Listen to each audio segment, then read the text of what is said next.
Welcome to PowerCat Live. I'm here with Ryan Cunningham, Partner PM Director for Power Apps, and Steven Siciliano, Partner PM Director for Power Automate. Gentlemen, tell us, what are your roles at Microsoft and how did you get them? Yeah, so I work on Power Automate. I almost just said Power Apps there. You know, it's so exciting. Cool. But cool stuff. Yeah, so I've been working on Power Automate since the beginning of time, as it is in Power Automate. It used to be called Microsoft Flow, but we changed that. And what I work on with Power Automate is I lead the product, which means that I work with customers to understand what their pain points are, define the roadmap, figure out where it is that we're going next, based on the feedback that we get from customers. Ryan, how about you? Yeah, I'm Ryan. I do Steven's job, but for Power Apps, and I guess have also been here pretty close to T=0 in the Power Apps universe. There's definitely a prehistory to both Power Apps and Power Automate that predates all of us. But have joined Microsoft a little over 5 years ago, right around the moment that Project Sienna was giving birth to the thing we now know as Power Apps, in the very tender early times in which what we now know as Power Automate was a humble feature of that software project called Logic Flows with a really cool rocket icon. And the whole platform had about 12 humans who had ever actually used it. So it's been really fun to sort of just be on that journey ever since those really early days to where we're at now, and where we're headed in the fullness of time. So that's a great lead into talking, about our main topic here, which is the roadmaps that you guys both own for these products, and how they evolve over the fullness of time. Now, for those that are watching that don't know about the fullness of time, it's actually a really integral part of the planning process, right? It has spawned memes, clothing, mainly in the the Microsoft MVP circles. There's a tweet from this morning, which was lucky. There's rumors that Steven is writing a book about it. And then even today, your boss, Charles Lamanna, said this in a call. So I will channel my inner Steven and say, in the fullness of time, if for folks that know Steven, in the fullness of time. So this is something that anyone that's doing Power Platform ought to know about. Why is the fullness of time so important to your planning?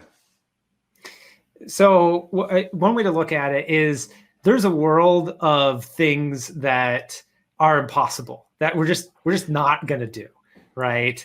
And those things are not in the fullness of time. Like those are outside of time. So there's also a world of things that, we're doing tomorrow or we're doing the next day. And those things, we know we're working on them, as we speak. So we can give, something smaller than the fullness of time timeline on what it is that we're doing. But then there's things that kind of fall in the middle that we know we're going to go do, but we don't know exactly when we're going to go do them. And that's when we start to think about the fullness of time being an important construct as we're, really thinking about what it is that we're going after as a team. So this is about giving hope. Yes. But not too much hope. Yeah, but it's also about focus. I would say, like, the hard part of product management is not enumerating the very long list of things that should be better with the product.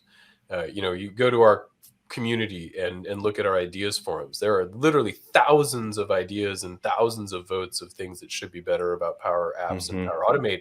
And 90% of them or more are absolutely spot on, accurate, and valid. And there are thousands more that don't even make it to those boards. The hard part is not the list. The hard part is actually saying no to most of it on any given month, and trying to figure out and pick the part that you say yes to and put engineering effort behind, and getting that right, in the right time scale. And that's really tough. And so I think, the fullness of time for us is a way to say, this is super important. It's not immediately next. And I think the flip side of that is, companies like Microsoft are notorious for trying to over plan, and plan in great specific detail the 24-month or 36-month roadmap. And I think equally, there's a lot of hubris that goes into thinking that I know right now what the right answer is in 2 years, let alone in in 2 quarters. In a rapidly changing market, we really forced ourselves to focus on what is most important next, and then really hammer that out and be very transparent about what we are working on right now. And in part of that, say, and here are other valid things that we hope to work on after that. And that is really that big space of the fullness of time that it occupies beyond the next 6 months and before infinity. So there are lots of good features, as Ryan said, that are out in the fullness of time. What are the ones you guys are looking forward to most? So personally, I think my shirt says it. You have a whole wardrobe of those? I wish. It would make my decisions a lot easier every day. I just like, what feature we're going to work on? I just go to my drawer and pull out whichever feature. What's the answer? Yeah. But there's a number of, what I would call fun migration efforts that we have underway.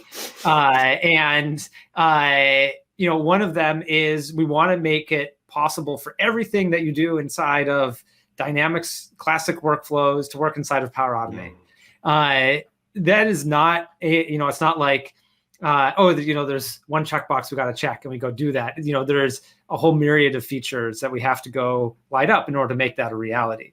And every single month or every single semester, we've been adding new features to Power Automate that make it easier and easier to build out the same types of scenarios.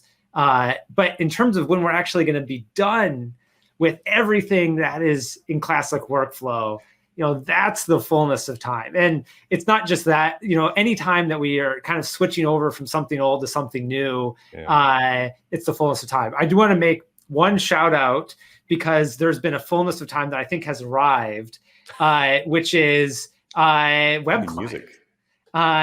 So, I'm sure those of you who are familiar with web client and, the unified client, it seemed like, the fullness of time is never going to come in terms of moving to UC.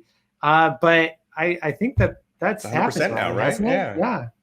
Yeah. We have actually 100% transitioned users off of the legacy web client and onto the modern unified interface over the course of the last more than 24 months. But really in the last 6 have accelerated that quite a bit. We're talking millions of users, hundreds of thousands of environments, and a lot of it done automated in batch. And as a result, significantly lifting the performance that users are seeing, the quality of their experience, the satisfaction with it. It's just been a huge effort. But yeah, that fullness of time has arrived. I would say another one that has arrived for people that have been following the Power Apps Canvas side of the house.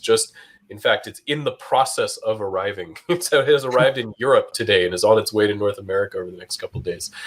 Is the ability to print from Power Apps. I've seen the tweets on that. Yeah, exactly. Yeah, I was just looking it up. The original idea was posted in the Ideas Forum in April of 2016, and it has several thousand votes, and we're thrilled to be actually rolling that out now with a print function specifically in PowerFX that you can use to generate something better than what we previously generated if you just pressed print in a web browser. So I guess that means that fullness of time is just under 5 years. Is that well, it varies by item, right?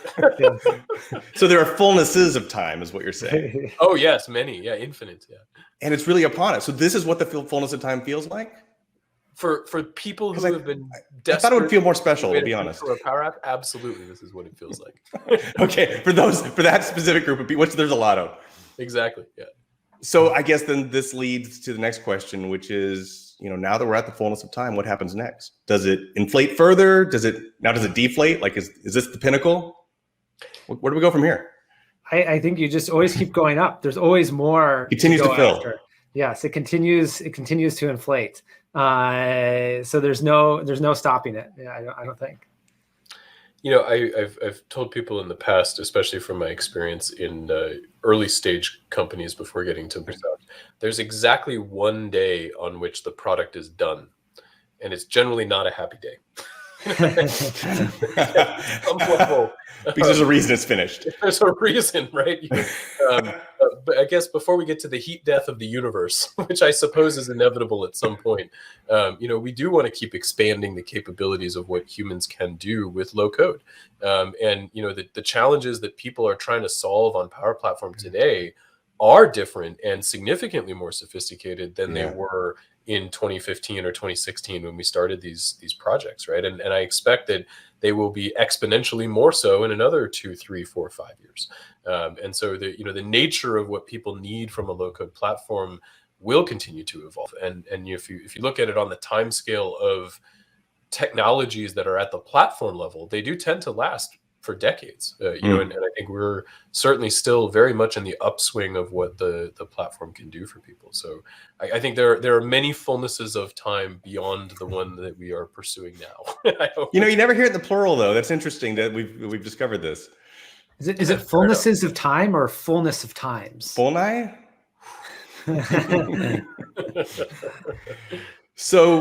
So then I guess the answer then to the last question of when does the fullness of time occur is now? I'd say in the fullness of time. In the fullness of time. All right. Well, that seems like the appropriate answer. Soon. All the time. Indeed. Stephen and Ryan, thank you for taking the time to do this and help us understand the planning process, and also let us know that we're actually here at the fullness of time. It actually does feel pretty special. 100%. Right. Phil, all I want to know is, when is this whole thing going to go live? Well, Ryan, this is when you get to experience that. It'll be in the fullness of time. Oh, touche. Fair enough. Thank you, guys. Peace. Thank you very much.